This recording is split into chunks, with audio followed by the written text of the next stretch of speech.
From the PEP Radio Newsroom, these are the stories we are covering at this hour. The U.S. Supreme Court will consider a new case about which school sports teams transgender students can join. Just 2 weeks after upholding a ban on gender-affirming care for transgender youth, the Supreme Court said Thursday that justices will hear arguments in the fall about lower court rulings in favor of transgender athletes in Idaho and West Virginia. More than 24 states have enacted laws barring transgender women and girls from participating in certain sports competitions. Some have been blocked in court as Republicans leverage the issue as a fight for athletic fairness.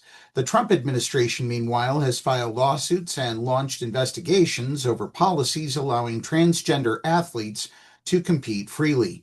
This week, the University of Pennsylvania modified a trio of school records set by transgender swimmer Leah Thomas and said it would apologize to female athletes disadvantaged by her participation on the women's swimming team, part of a resolution of a federal civil rights case. Massachusetts advocates say Trump's bill unravels health safety net. In the state that served as the model for Obamacare, advocates and healthcare workers fear the Trump administration will dismantle, piece by piece, a popular program providing insurance, preventive care, and life-saving medication to hundreds of thousands of people. Provisions contained in both the Senate and House versions of the massive tax and spending cuts bill could strip health insurance from up to a quarter of the roughly 400,000 people enrolled in the Massachusetts Health Connector, according to state estimates. And now this news from Chicago. 4 people have died from gunshot wounds and 14 others have been hospitalized following a drive-by shooting in Chicago, police said Thursday. At least 3 were in critical condition. The shooting happened late Wednesday in Chicago's River North neighborhood, a popular nightlife destination with many restaurants and bars. Several media outlets said it happened outside a restaurant and lounge that had hosted an album release party for a rapper. Someone opened fire into a crowd standing outside, police said, and the vehicle immediately drove away. No one was in custody, according to police. When I arrived last night, it was absolute chaos, from people screaming to blood on the streets to people laying on the streets, said Chicago pastor Donovan Price, who responds to communities and people in crisis. He described the scene to reporters as the worst I've seen. Just people wanting to find their other people, find who was alive, finding where their phones were because they dropped them in the chaos.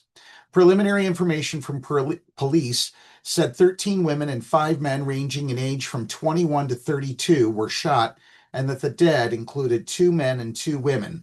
Those shot were taken to multiple hospitals, police said. U.S. applications for jobless aid fell 233,000 last week as layoffs remain low. Fewer Americans applied for unemployment benefits last week as layoffs in the U.S. remain low, despite uncertainty about how tariffs will impact the economy. The Labor Department reported Thursday that jobless claims for the week ending June 28th fell by 4,000 to 233,000, less than the 241,000 that analysts forecast. Applications for unemployment aid are considered a proxy for layoffs. In a separate report Thursday, the Labor Department reported that the U.S. employers added 147,000 jobs in June, a sign that the American labor market continues to show surprising resilience despite uncertainty over President Donald Trump's economic policies. The job gains were much bigger than expected, and the unemployment rate ticked down to 4.1% from 4.2% in May. Analysts had forecasted unemployment would rise to 4.3%. Though the job market is broadly healthy by historical standards, some weakness has surfaced as employers contend with fallout from Trump's policies, especially his aggressive tariffs. That's the news at this hour. A programming note: for the July 4th holiday, we will not be airing newscasts or news blasts from midnight tonight until 6 a.m. on July 5th. Download the Live 365 app to take PEP Radio with you wherever you go. Up next, we have the Meadville area weather forecast here on PEP Radio.